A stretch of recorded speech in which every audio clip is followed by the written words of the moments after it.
ಅಪರೂಪವಾದಂಥ ದುಃಖದ ಘಟನೆ. ನಾನು, ಸೋಮಶೇಖರ್ ಅವರು, ನಮ್ಮ ಶ್ರೀನಿವಾಸು, AC ಶ್ರೀನಿವಾಸು, ರವಿ, ನಮ್ಮ ನೆಲಮಂಗಲ MLA ಶ್ರೀನಿವಾಸು, GC ಚಂದ್ರಶೇಖರ್, ನಾವೆಲ್ಲ ಬಂದು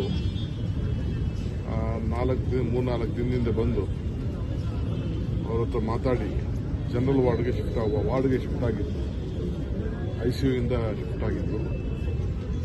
ನಾನು ಅವ್ರ ಹತ್ರ ಮಾತಾಡಿದೆ. ಎಲ್ಲ ಇದನ್ನು ಇಟ್ಟಿದ್ರು. ಅವರು ಪೇಪರ್ ಕೇಳ್ಬಿಟ್ಟು ಮಗನ ಹತ್ರ ಪೆನ್ ಇಸ್ಕೊಂಡು ಕೈಲಿ ಹೇಗಿದ್ದೀರಾ ಅಂತೆಲ್ಲ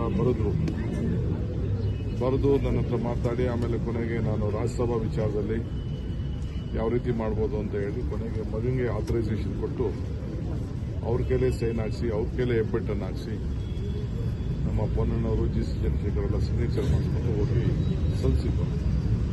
ನಾನು ಬಂದು ಅಲ್ಲಿಗೆ ವೋಟ್ ಹಾಕ್ತೀನಿ ಅಂತ ಹೇಳಿ ಭಾಳ ಸಂತೋಷದಿಂದ ಓಟಿಗೆ ಬರ್ತೀನಿ ಅಂತ ಹೇಳಿ ಪಾಪ ನಮಗೆಲ್ಲ ಧೈರ್ಯ ತುಂಬಿ ಅದಾದ್ಮೇಲೆ ನಾನು ಚೀಫ್ ಮಿನಿಸ್ಟರ್ ತಿಳಿಸಿದೆ. ಹೋಗಿದ್ದೆ ಹಾಸ್ಪಿಟ್ಲಿಗೆ. ಅವರು ನಿನ್ನೆ ಬಂದು ಭೇಟಿ ಮಾಡಿ ಹೋದರು. ಅಷ್ಟೊತ್ತಿಗೆ ತಿರ್ಗಿ ವಾಪಸ್ ಕೂಸ್ತಿತ್ತು. ನನಗೆ ಆರೋಗ್ಯವಂತರಾಗ್ತಾರೆ ಅನ್ನೋ ಒಂದು ಭರವಸೆ ಇತ್ತು. ಒಳ್ಳೆ ಡಾಕ್ಟರ್ಸು ಇಲ್ಲೆಲ್ಲ ಪಾಪ ಮಲ್ಲಾಡವರು ಅವರೆಲ್ಲ ಅವ್ರ ತಾಯಿನೇ ಅವರೆಲ್ಲ ಚೆನ್ನಾಗಿ ನೋಡ್ಕೊಂಡು ಬಂದಿದ್ರು. ಇಡೀ ಕುಟುಂಬ, ಅವರ ಧರ್ಮಪತ್ನಿ, 2 ಮಕ್ಕಳು ಎಲ್ಲ ಕೂಡ ನಾವೆಲ್ಲ ಜೊತೆಲೇ ಪಾಪ ಕೆಲವು ಗಂಟೆಗಳ ಕಾಲ ಕಳೆದು ಮಾತಾಡ್ಕೊಂಡು ಹೋಗಿದ್ದೆ. ಇವತ್ತು ಮಧ್ಯಾಹ್ನ ಭಗವಂತ ಅವ್ರನ್ನ ಕರ್ಕೊಂಡಿದ್ದಾರೆ. ನಮ್ಮ ಸಿಟ್ಟಿಂಗ್ ಮೆಂಬರ್ ರಾಜಕಾರಣ ಇರಲಿ, ಒಂದು ಸರ್ವೆ ಮಾಡಿಸಿದ್ರು.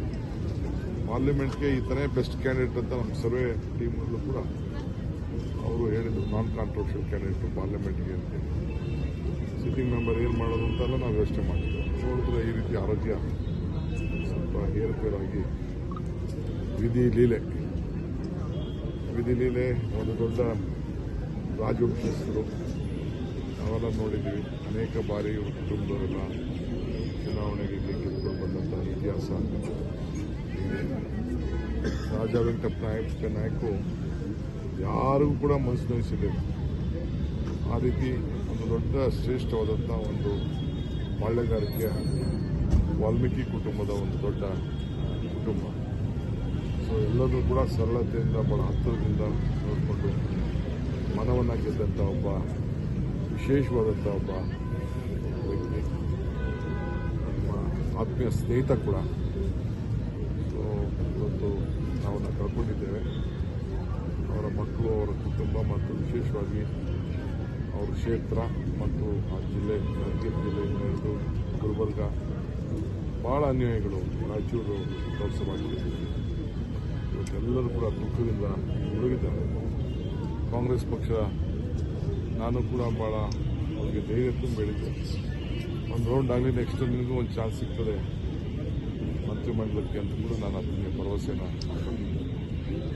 ಇವತ್ತು ಈ ಪರಿಸ್ಥಿತಿ ಬಂದಿದೆ. ಇಲ್ಲಿ ಭಗವಂತನ ವಿವೇಕ್ ನಾವ್ಯಾರು ಪ್ರಶ್ನೆ ಮಾಡಲಿಕ್ಕೆ ಸಾಧ್ಯ ಇಲ್ಲ. ಇದಕ್ಕೆ ನಾನು, ಸೋಮಶೇಖರ್ ಅವರು, ಶ್ರೀನಿವಾಸ್ ಅವರು ಇದನ್ನು ನೋಡಿ ಅವರ ಆತ್ಮಕ್ಕೆ ಶಾಂತಿ ಕೊಡೋಣ ಅಂತೇಳಿ ಈಗಾಗಲೇ ಚೀಫ್ ಮಿನಿಸ್ಟರ್ ಕೆಲವು ವಿಚಾರ ನಮಗೆಲ್ಲ ಗಮನ ಸೆಳೆದಿದ್ದಾರೆ. ಅವರ ಆತ್ಮಕ್ಕೆ ಶಾಂತಿ ಸಿಗಲಿ ಅಂತೇಳಿ ಎಲ್ಲ ಆ ಕ್ಷೇತ್ರದ ಜನತೆ ಧೈರ್ಯವಾಗಿರಬೇಕು ಅಂತೇಳಿ ನಾನು ಪ್ರಾರ್ಥನೆ ಮಾಡ್ತೀನಿ. ನಾಳೆ ಏನಾದರೂ ನೀವು ಈಗ ಚೀಫ್ ಮಿನಿಸ್ಟರ್ ಹೇಳಿದ್ದಾರೆ. ಚೀಫ್ ಮಿನಿಸ್ಟರ್ ನಿಮ್ಗೇನು ಸಂದೇಶ ಕೊಟ್ಟಿದ್ದಾರೆ ನಾವು ನಿಮ್ಗೆ ತಿಳಿಸ್ತೀವಿ.